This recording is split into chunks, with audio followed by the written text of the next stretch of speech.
हालांकि शहबाज शरीफ और असीम मुनीर के लिए तनाव सिर्फ पीओके वाला नहीं है, बल्कि उनकी एक और टेंशन रूस से बहुत जल्द भारत आ रही है और उसका नाम है INS तुशिल। समंदर के इस बाहुबली को रूस की कैलिनिनग्राद में तैयार किया गया है और सोमवार यानी 9 दिसंबर को ये घातक युद्धपोत भारतीय नौसेना में शामिल होगा और इस शुभ अवसर की अगुवाई देश के रक्षा मंत्री राजनाथ सिंह करेंगे। लेकिन हम आपको सबसे पहले ये बताते हैं कि आखिर इस वॉरशिप को भारत का रक्षा कवच क्यों कहा जा रहा है। इसका जवाब हम आपको सत्ता की डिक्शनरी में दिखाते हैं। दरअसल तुशील एक संस्कृत शब्द है जिसका अर्थ होता है रक्षात्मक कवच, इसीलिए पूरी रणनीति के साथ इसका नामकरण किया गया है। भारतीय नौसेना ने बहुत जल्द अपने जंगी बेड़े में शामिल होने वाले INS तुशिल का प्रतीक चिन्ह भी जारी कर दिया है, जिस पर लिखा हुआ है अभेद्य कवच, यानी एक ऐसा कवच जिसे तोड़ा नहीं जा सकता। अब हम आपको ये बताते हैं कि INS तुशिल की आहट से दुश्मन में घबराहट की वजह क्या है। दरअसल ये एक स्टेल्थ तकनीक का युद्धपोत है, इसीलिए रडार से ट्रैक करना इसे मुश्किल है। ये पानी के नीचे का शोर बहुत कम करता है, इसीलिए दुश्मन की पनडुब्बियां भी इसका आसानी से पता नहीं लगा पाएंगी। ये रॉकेट और टॉर्पीडो जैसे हथियारों से लैस है जो दुश्मन की पनडुब्बी को कब्रगाह बनाने के लिए काफी है। खास बात यह है कि INS तुशिल लगातार 30 दिन तक समुद्र में जंगी तैयारी के साथ तैनात रह सकता है। इसमें एक बार में 18 अधिकारी और 180 सैनिक रह सकते हैं। INS तुशिल समंदर में 59 किलोमीटर प्रति घंटे की रफ्तार से चल सकता है, इसीलिए 3900 टन वजनी और 409 फीट लंबा ये युद्धपोत बहुत घातक है, क्योंकि INS तुशिल को नौसैनिक युद्ध के हिसाब से डिजाइन किया गया है। ये एक ऐसा युद्धपोत है जिसे आप समंदर पर चलता फिरता हथियारों का पूरा गोदाम कह सकते हैं, क्योंकि इस पर ऐसे ऐसे हथियार तैनात किए जा सकते हैं जो किसी जंग के हालात में गेम चेंजर साबित होंगे। और इसकी लिस्ट बहुत लंबी है। जैसे INS तुशिल ब्रह्मोस मिसाइल से लैस है, इसके पास रॉकेट लॉन्चर वाली पावर है, इसमें 76 mm की नेवल गन और 100 mm की A190E नेवल गन भी तैनात है। इसके अलावा 8 वर्टिकल लॉन्च एंटीशिप मिसाइल और ध्रुव हेलीकॉप्टर लैस करने की भी क्षमता है।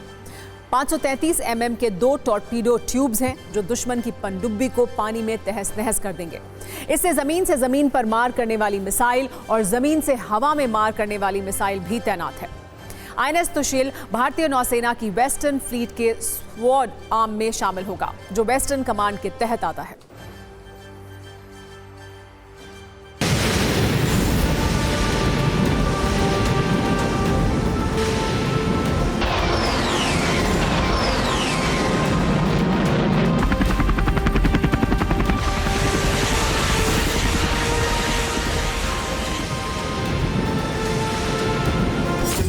बात करें तो ये एक बहुत ही शानदार stealth missile guided missile destroyer है, जिसको एंटी शिपिंग रोल में और एंटी सबमरीन रोल में, सर्वेलेंस में और पेट्रोलिंग में और हमारे जो सी लिंक्स ऑफ कम्युनिकेशन है हमारी इंडियन ओशनिक रीजन के, वहाँ पर इसको हम उपयोग में ला सकते हैं। तो इसकी जो टेक्नोलॉजी है बहुत एडवांस्ड है, एक एडवांस्ड प्लेटफॉर्म के रूप में हमें मिल रहा है।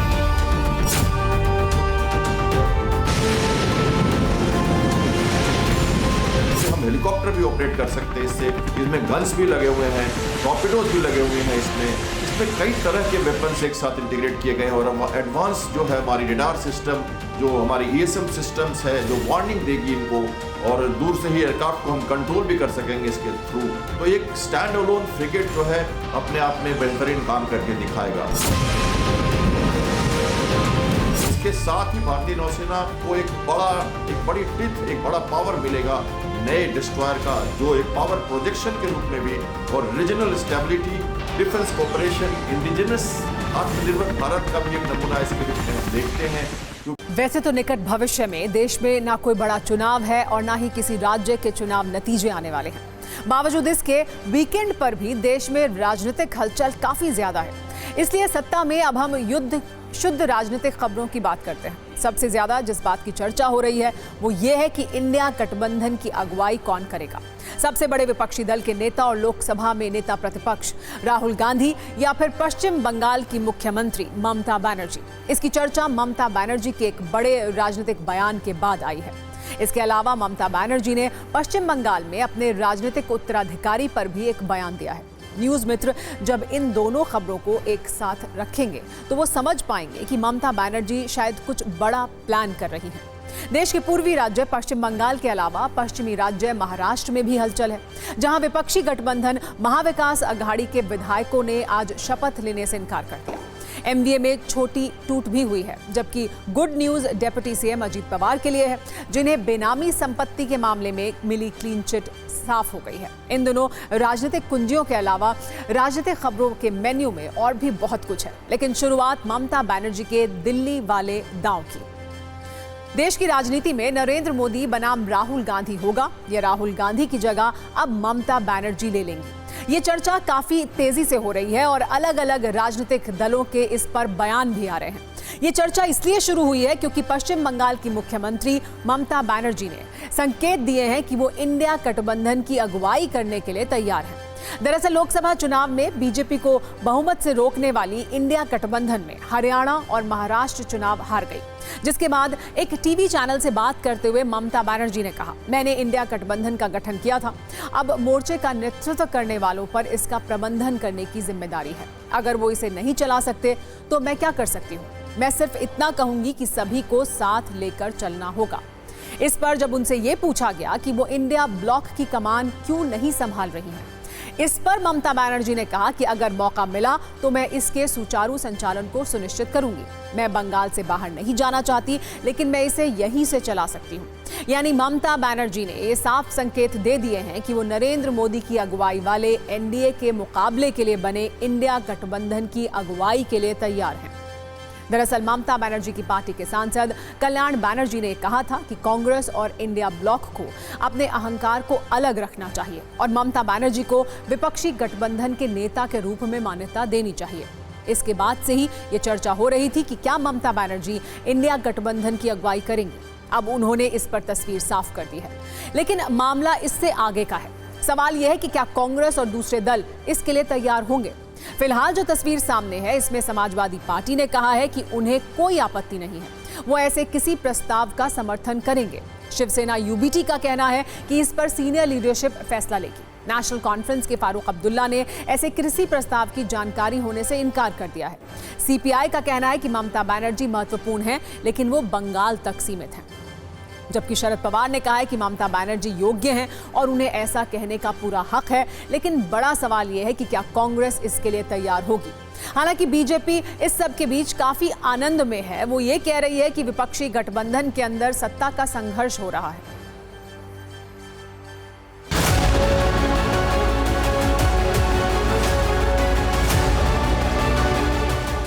उनका प्रायोरिटी है बंगाल, शी लव्स बंगाल। लेकिन अगर किसी ने उनको रिक्वेस्ट किया ये इंडिया जो ब्लॉक है वो स्मूथली परिचालन करने के लिए, तो कलकत्ता से बंगाल में बैठ के ही वो ये कर सकता है। एक यूनाइटेड फ्रंट है, ये सबकी सहमति का फ्रंट है, किसी एक की सहमति का फ्रंट है। तो किसी एक के ऊपर लांछन लगाना तो ठीक बात नहीं है। आप कांग्रेस पर लगाइए या मैं किसी और पर लगा दूं, तो कांग्रेस की तरफ से तो इस तरह की बयानबाजी आती नहीं। ममता जी की ये राय हमें मालूम है। हम सब चाहते हैं कि ममता जी इंडिया ब्लॉक की प्रमुख घटक रहे, हमारे साथ रहे, चाहे ममता जी हो, चाहे अरविंद केजरीवाल जी हो, हाँ, शिवसेना हो, हम सब लोग एक साथ है। कुछ थोड़े बहुत अगर मतभेद है, हम खुद कोलकाता में जाकर ममता दीदी से बात करने वाले हैं। भानुमति के कुंभ में सत्ता संघर्ष चल रहा है, कभी सपा, कभी डीएमके, कभी शिवसेना और अब टीएमसी की ममता बनर्जी इस संघर्ष में शामिल है और सभी अपना अपना राग लाते हैं। अगर एक विवेकहीन नेता राहुल गांधी के भार से पूरी तरह कांग्रेस और गठबंधन दब चुका है। सब तरह से राजनीतिक मुकाबला किया है, वो पूरी तरह सक्षम है और हमारे दल की और उनसे व्यक्तिगत सब तरह के रिश्ते अच्छे हैं। हम लोगों का 100% उनके पक्ष में, उनके समर्थन में, उनकी लीडरशिप में हम लोगों का भरोसा है। देखो ऐसा है कि इस गठबंधन में जो है वो ख़ानदान अनेक ख्वाहिशें और हज़ारों ख्वाहिशें ऐसी कि हर ख्वाहिश पे दम निकले, बहुत निकले मगर मेरे अरमान कम निकले।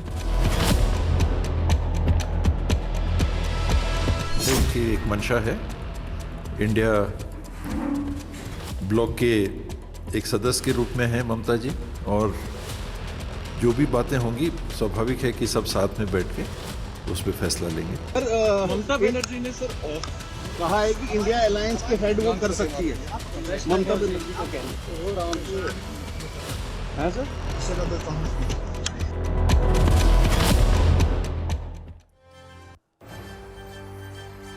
ममता बनर्जी इंडिया गठबंधन की अगुवाई करेंगी या नहीं करेंगी ये तो अभी पता नहीं है, लेकिन इसी इंटरव्यू में ममता बनर्जी से उनके उत्तराधिकारी पर भी सवाल किया गया तो उन्होंने उत्तराधिकारी चुनने से इनकार नहीं किया। हालांकि अभिषेक बनर्जी को सीधे पश्चिम बंगाल सौंपने की बात भी नहीं कही। जब उनसे पूछा गया कि आपका उत्तराधिकारी कौन है तो ममता बनर्जी ने कहा कि मैं पार्टी नहीं हूं, हम पार्टी हैं। ये एक सामूहिक परिवार है और निर्णय सामूहिक रूप से लिया जाएगा। पार्टी तय करेगी कि लोगों के लिए सबसे अच्छा क्या है। हमारे पास विधायक, सांसद, बूथ कार्यकर्ता है। ये एक संयुक्त प्रयास है। सत्ता में अब हम देश की राजधानी दिल्ली की बात करने जा रहे हैं, जहां आज तापमान बहुत तेजी से बदला है। दिल्ली में आज यानी 7 दिसंबर को मौसम की सबसे सर्द सुबह रिकॉर्ड की गई है और पारा 7.1% डिग्री सेल्सियस रिकॉर्ड हुआ है। लेकिन 70 विधानसभा सीटों वाली इसी दिल्ली में आज राजनीति का तापमान बहुत ज्यादा महसूस किया गया है और इसकी वजह है एक मर्डर। और इसी पर आज हमने न्यूज मित्रों के लिए कुंजी तैयार की है, जिसमें चिंगारियां से भरे बयान है, आरोप लगाने वाले कटाक्ष हैं और उन बदमाशों की कहानी है जिन्होंने अपराध की डिक्शनरी से कानून और डर जैसे शब्द डिलीट कर दिए हैं और बेखौफ होकर खून बहा रहे हैं। दिल्ली के शाहदरा इलाके में आज सुबह एक कारोबारी की गोली मारकर हत्या कर दी गई और ये सब उस वक्त हुआ जब सुनील जैन नाम के ये व्यापारी यमुना स्पोर्ट्स कॉम्प्लेक्स में मॉर्निंग वॉक के लिए गए थे। तभी बदमाश आए, उनका नाम पूछा और गोली चला दी। और अब कारोबारी सुनील जैन की हत्या के बाद दिल्ली का सियासी टेम्परेचर बहुत हाई रिकॉर्ड किया गया है। वैसे 52 साल के जिन सुनील जैन का शाहदरा में मर्डर हुआ है, उनके परिवार का दावा यह है कि ना तो किसी के साथ उनकी दुश्मनी थी और ना ही किसी तरह की धमकी मिली थी। लेकिन जिस तरह से यह हत्या हुई है वो स्क्रिप्ट इन दावों से मेल नहीं खा रही। जो लोग सुबह मृतक सुनील जैन के साथ मौजूद थे, उनके अनुसार कातिलों ने पहले मोबाइल गिरने का बहाना बनाकर स्कूटी रुकवाई, जिससे सुनील जैन मॉर्निंग वॉक के बाद घर लौट रहे थे। फिर उनका नाम पूछा और गोली चला दी। इतना ही नहीं, सुनील जैन ने हत्यारों से यहां तक कहा कि उन्हें जो भी चाहिए वो देने को तैयार हैं। फिर भी कातिल उन्हें गोली मारकर भाग गए।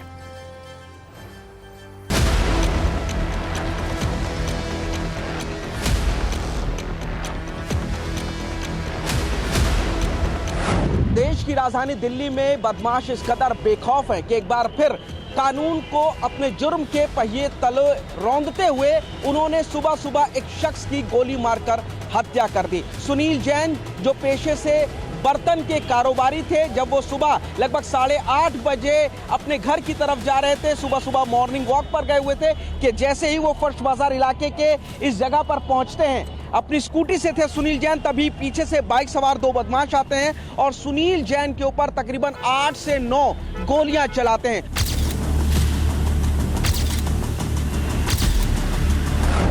पुलिस ये भी तहकीकात कर रही है कि आखिर सुनील जैन की हत्या क्यों की गई। फिलहाल अब देखेंगे कि मौके पर पुलिस की टीम यहां पर मौजूद है, फॉरेंसिक एविडेंस को भी जुटाया जा रहा है और यमुना स्पोर्ट्स कॉम्प्लेक्स से लेकर फर्स्ट बाजार के इस इलाके तक जितने सीसीटीवी पड़ते हैं उन सभी को खंगाला जा रहा है।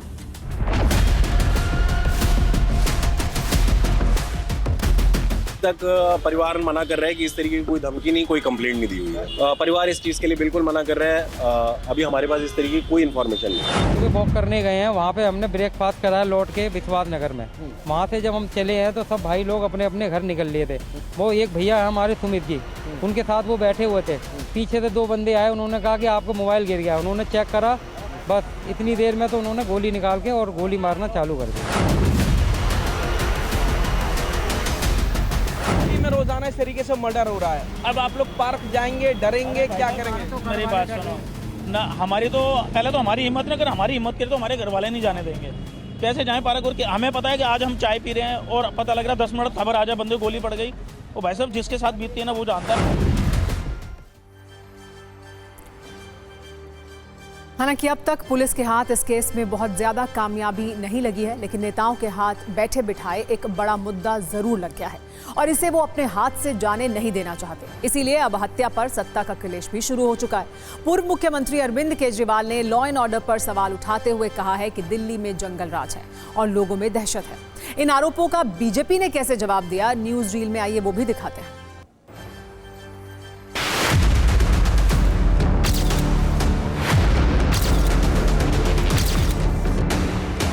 दिल्ली की कानून व्यवस्था बहुत भयावह हो गई है। लॉ एंड ऑर्डर की बहुत बुरी हालत हो गई है और खुलेआम गोलीबारी हो रही है, खुलेआम चाकूबाजी हो रही है। दिल्ली के अंदर कानून व्यवस्था बनाए रखने की जिम्मेदारी सीधे सीधे गृह मंत्री यानी कि अमित शाह जी की है संविधान के तहत। अमित शाह जी को कोई परवाह नहीं है। अरविंद केजरीवाल जी, नहीं संभलती आप छोड़ दीजिए दिल्ली, अगर आपसे नहीं संभलती तिहाड़ जेल तो छोड़ दीजिए, हम संभालेंगे और हम इसको ठीक करेंगे।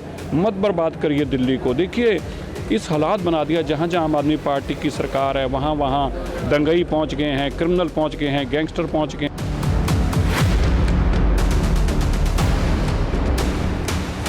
ये कोई इकलौता मामला नहीं है कि हो गया है। लगभग रोज़ कई हत्याएं, बलात्कार, फिरौती और धमकियाँ दिल्ली के अंदर आ रही हैं। मुझे लगता है कि इस तरीके से भारतीय जनता पार्टी अपनी जवाबदेही से नहीं भाग सकती। दिल्ली की जो कानून व्यवस्था है उसके बारे में कांग्रेस भी हमेशा से हम लोग इस बात का सवाल को रेखांकित करते रहे हैं और केजरीवाल से भी हम सवाल पूछना चाहेंगे कि आपका भी एक दायित्व बनता है। आप यहाँ की सरकार रहे हैं, आपने तो बल्कि शीला जी के समय में कहा था कि मैं शीला जी जैसा कमज़ोर मुख्यमंत्री नहीं हूँ, मैं यहाँ की लॉ एंड ऑर्डर को ठीक कर दूंगा। तो आपके उस वायदे का क्या हुआ?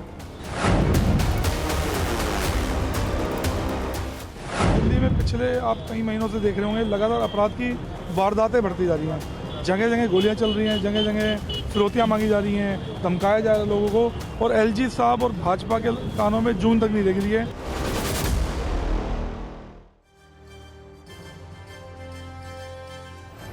वैसे दिल्ली में आम आदमी पार्टी को लॉ एंड ऑर्डर पर इसलिए भी सवाल उठाने का मौका मिल गया है क्योंकि पिछले 7 दिनों में राजधानी में जिस तरह से हत्याएं हुई हैं वो सिलसिला डराने वाला है। आज सुबह शाहदरा के विश्वास नगर में बर्तन कारोबारी की हत्या की गई है, जिनके बारे में अभी हमने आपको दिखाया। कल रात दिल्ली के गोविंदपुरी इलाके में 2 भाइयों पर भी चाकू से हमला हुआ, जिसमें एक की मौत हो गई। इसी तरह 3 दिसंबर को दिल्ली के मंगोलपुरी में पंकज नाम के एक लड़के को गोली मारकर उसकी हत्या कर दी गई, जबकि 1 दिसंबर को दिल्ली के प्रशांत विहार में एक डिलीवरी बॉय की हत्या की गई और इसी दिन नारायणा इलाके में भी एक 36 साल के शख्स का मर्डर हो गया। इन अलग अलग वारदातों में पुलिस ने वैसे कई आरोपियों को गिरफ्तार कर लिया है, लेकिन कानून व्यवस्था पर सवाल तो उठ ही रहे हैं और क्योंकि दिल्ली में अगले साल विधानसभा चुनाव भी हैं, इसीलिए इस मुद्दे पर अभी सियासी क्लेश और बढ़ने की आशंका है। और अब बात महाराष्ट्र की करते हैं, जहां नए सीएम की शपथ के साथ सियासत और राहत, आज दोनों तरह की खबरें सामने आई हैं। पहले राहत की बात करते हैं, जो छठी बार डेप्यूटी सीएम बने अजीत पवार के लिए है। उन्हें बेनामी संपत्ति के मामले में बड़ी राहत मिली है। दिल्ली के आयकर विभाग ट्राइब्यूनल ने अजीत पवार की 1000 करोड़ रुपए से ज्यादा की जब्त संपत्ति को फ्री कर दिया है, यानी अब इस संपत्ति का इस्तेमाल अजीत पवार कर पाएंगे। 7 अक्टूबर 2021 में छापेमारी के दौरान आईटी डिपार्टमेंट ने इन संपत्तियों को जब्त किया था। इसमें अजित की पत्नी सुनेत्रा पवार और बेटे पार्थ पवार की भी संपत्तियां हैं। ट्राइब्यूनल ने संपत्तियां मुक्त करने का आदेश सुनाते हुए कहा कि संपत्तियों को लेकर कोई गैर कानूनी हेरफेर होने का सबूत आईटी डिपार्टमेंट पेश नहीं कर पाया है। बेनामी लेन देन की बात भी स्पष्ट नहीं हो पाई है। सभी ट्रांजैक्शन बैंकिंग सिस्टम के जरिए हुए हैं। दरअसल ट्राइब्यूनल अपना रुख पहले ही स्पष्ट कर चुका था, लेकिन 5 नवंबर 2024 को आईटी डिपार्टमेंट ने पुनर्विचार की अपील की थी, जो खारिज कर दी गई। अब इस मामले में राजनीति हो रही है। विपक्षी दलों का आरोप है कि जो बीजेपी के साथ रहता है उसके दाग धुल जाते हैं।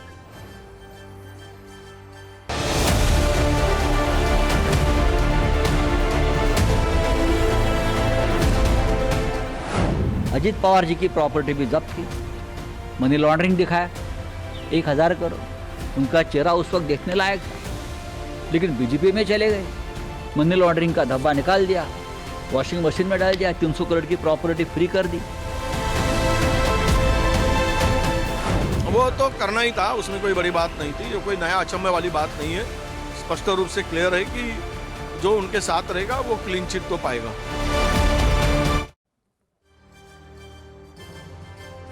विपक्ष के आरोपों का सामना अजित पवार से भी हुआ। अजित पवार ने पहले तो इस पर कुछ भी कहने से इनकार किया, लेकिन बाद में जरूर कह दिया कि उन्होंने अपने कानूनी अधिकार का इस्तेमाल किया और उन्हें इंसाफ मिला।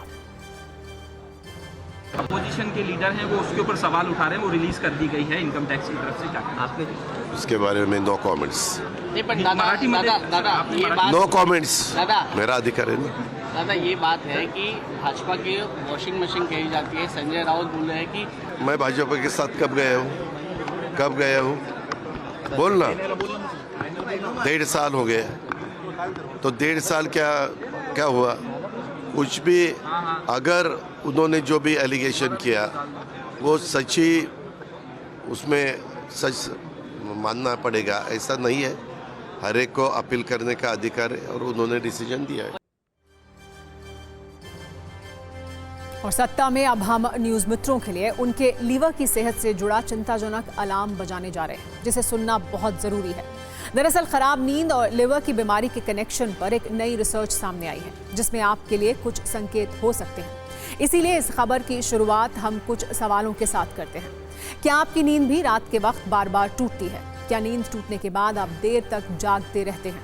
अगर इसका जवाब हाँ है, तो क्या आप जानते हैं कि ये फैटी लीवर और लीवर की बीमारी के संकेत हो सकते हैं?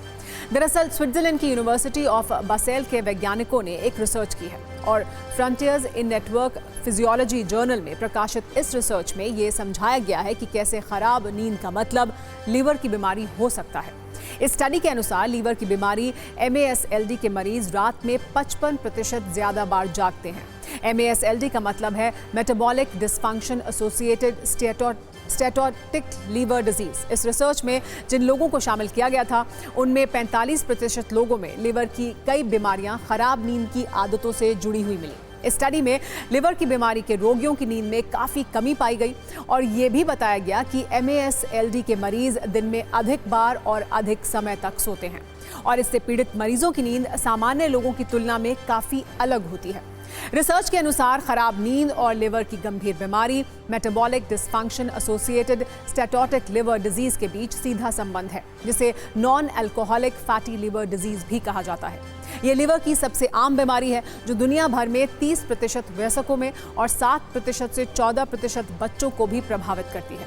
लेकिन हमारे बहुत सारे न्यूज मित्र ये सोच रहे होंगे कि आखिर लिवर की बीमारी का नींद टूटने से क्या कनेक्शन है, तो इसे भी समझिए। Journal of nature and science of sleep के मुताबिक नींद का बार बार टूटना लीवर की बीमारी का इशारा हो सकता है, क्योंकि लिवर रात के वक्त हमारे शरीर को डिटॉक्स करता है। लिवर फैटी या स्लो होने पर शरीर को डिटॉक्स और साफ करने में ज्यादा एनर्जी लगती है। इस वजह से नर्वस सिस्टम ट्रिगर होता है और नींद तुरंत खुल जाती है। लेकिन अगर किसी का लीवर हेल्दी है तो डिटॉक्स प्रक्रिया में नींद नहीं टूटती है। आज इस खबर पर हमने आप न्यूज मित्रों के लिए हेल्थ एक्सपर्ट से भी बात की है। सुनिए उनका क्या कहना है।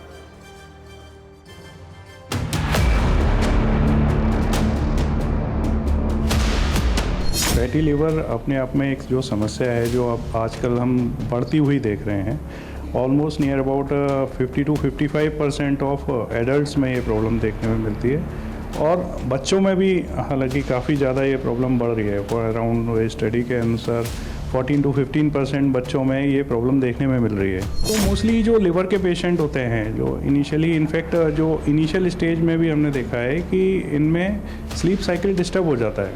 जैसे ये लोग रात में ज़्यादा जागते हैं और दिन में ज़्यादा सोते हैं, जिसकी वजह कुछ लिवर की प्रॉब्लम की वजह से जो शरीर पे इफ़ेक्ट आता है, लाइक कुछ मेटाबॉलिज्म डिस्टर्बेंस होता है।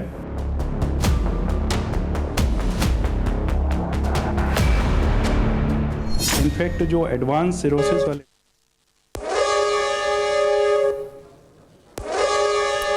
जानकारी थी आपके लिए, लेकिन हूटर बच चुका है, यानी सत्ता में आज का वक्त खत्म हो गया है। सोमवार शाम 7 बजे आपसे फिर मुलाकात होगी। तब तक सभी न्यूज़ मित्रों से हमारी गुजारिश है कि वो सत्ता की न्यूज़ रील्स को ज़्यादा से ज़्यादा शेयर करें और मुझे दें इजाज़त।